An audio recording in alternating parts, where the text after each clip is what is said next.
মুস্তাফিজুর রহমানের জিম্বাবুয়ের বিপক্ষে নিজেকে প্রমাণের আসলেই কিছু আছে, এটা আপনি আমার বিশ্বাস করতে বলেন? তাসকিন আহমেদ জিম্বাবুয়ের বিপক্ষে খেলে তার নিজের প্রমাণ করতে হবে? সিরিয়াসলি? লিটন জিম্বাবুয়ের বিপক্ষে প্রমাণ করবে তার এবিলিটি? এই যে জিম্বাবুয়ের বিপক্ষে ওয়ানডে সিরিজের দলটা দেয়া হলো, এই দলটা দেখে আমি বিস্মিত হই নাই, প্রচণ্ড হতাশ হয়েছি। কেননা বর্তমান নির্বাচক কমিটির কাছে অন্তত কয়েকটা জায়গায় আমি নতুন ফ্রেশ লুক দেখতে চেয়েছিলাম। কেননা বিপক্ষ জিম্বাবুয়ে, 8-10 বছর আগে যেটা হতো, জিম্বাবুয়ের বিপক্ষেও পঞ্চপাণ্ডব, ওখান থেকে বের না হয়ে বাংলাদেশ ক্রিকেটের যে ক্ষতি হয়েছে সেটা কিন্তু আমরা এখনো ভোগ করছি। এবং সেই রাস্তায় বর্তমান নির্বাচক কমিটিও হাঁটলেন। এক্সপেক্ট করিনি, কিছুটা সাহসিকতা এক্সপেক্ট করেছিলাম। কোথায় কোথায় আমি স্পষ্ট করে বলি, ভুল হইলে যদি আমার সঙ্গে একমত না হন বা ভুল মনে করেন কমেন্ট বক্সে লিখবেন। মুস্তাফিজ, তাসকিন দুজনকেই বিশ্রাম দেওয়া প্রয়োজন ছিল, দুজনকেই ফ্রেশ রাখার জন্য। আর এই জায়গাতে নতুন পেসার যারা আছে, ধরেন মৃত্যুঞ্জয় চৌধুরী, একটা উদাহরণ দিচ্ছি আমি, প্রিমিয়ার লিগে দুর্দান্ত পারফর্ম করেছেন, ছেলেটাকে আয়ারল্যান্ডের বিপক্ষে ইংল্যান্ডে খেলিয়েছে, তারপর তো ছুঁড়ে ফেলেছেন, কোথাও রাখেন না। প্রিমিয়ার লিগের পারফরমেন্স দিলে হতো তাদেরকে আনা যেত, সাইফুদ্দিনকে আনা যেত, ট্রাই করা যেত। প্রতিপক্ষ Zimbabwe, India, Australia, south Africa না, সাহস দেখাইতে পারলেন না, একদম ওপরে চলে যায় টপ অর্ডারে। সাইফের কি ফর্ম আছে?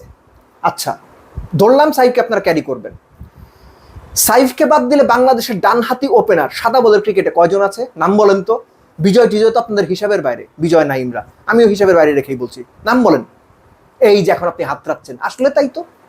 সো ভবিষ্যতের জন্য ডানহাতি ওপেনার তৈরি করতে হইলেও তো প্রিমিয়ার লিগের টপ স্কোরার শাহাদাত হোসেন দীপক আপনারা জিম্বাবুয়ের এগেইনস্টে বিবেচনা করতে পারতেন না? নজর কারা ব্যাট করা, মাহফিজুল ইসলাম রবিন বেশি ইয়াং হয়ে যায়, জাওয়াদ আবরার বেশি ইয়াং হয়ে যায়। মনে রাখেন এই ইয়াং প্লেয়াররাই বিশ্বমাতায়, সাকিব তামিমরা ইয়াং হয়েই বিশ্ব মাতিয়েছেন। সাহসটা করতে পারলেন না। কি হইতো, কি হইতো তানজিদ তামিমকে বিশ্রাম দিয়ে সেখানে পারভেজ ইমনকে খেলাইলে? পারভেজ ইমনকে জীবনে কোনোদিন ওয়ানডে খেলাইবেন না আপনারা?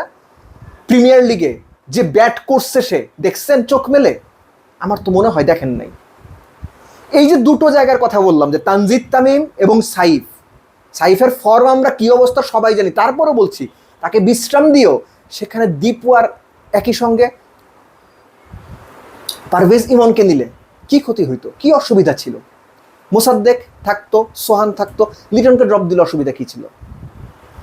আপনারা যদি তাওহিদ হৃদয়কে ভবিষ্যতের জন্য বিবেচনা করেন, কিংবা শান্তকেও যদি ভবিষ্যৎ ক্যাপ্টেন্সির জন্য আবার যেহেতু ভাইস ক্যাপ্টেন আছেন বিবেচনা করেন, থাকতো শান্ত, অসুবিধা নাই তার ক্যাপ্টেন্সিতেই। এই যে আফিফকে আপনারা ছুঁড়ে ফেলেছিলেন, বাংলাদেশের 4 থেকে 7 পর্যন্ত 8 পর্যন্ত কোনো লেফটি নাই, 4 নম্বরের জন্য লিটনের জায়গায় আফিফকে যদি বিবেচনা করা হইতো অসুবিধা কি হইতো?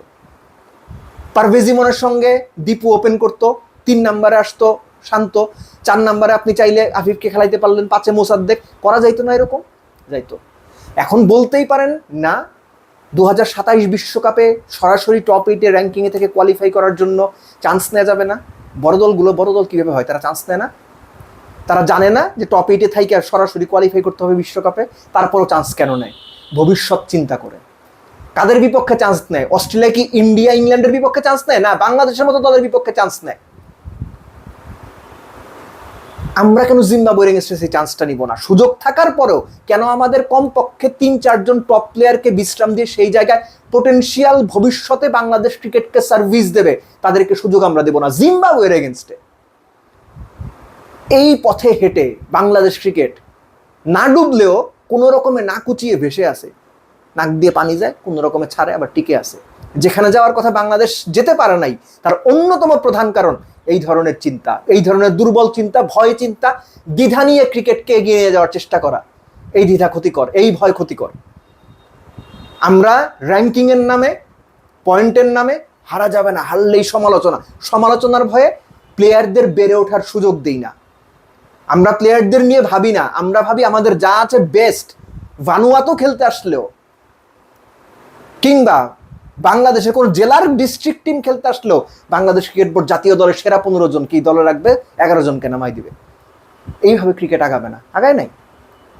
সো জিম্বাবুয়ের বিপক্ষে আমি যে জায়গাগুলো বললাম, আমি জাস্ট এটা আলোচনার স্বার্থে বললাম, কিন্তু 3-4টা বদল, এবং এই বদলগুলো শুধু নামের বদল না, কাজের বদল। খেলানোর জন্য বদল করা দরকার ছিল। বাংলাদেশ ক্রিকেট বোর্ড, বর্তমান নির্বাচক কমিটিও এই জায়গাতে নিজের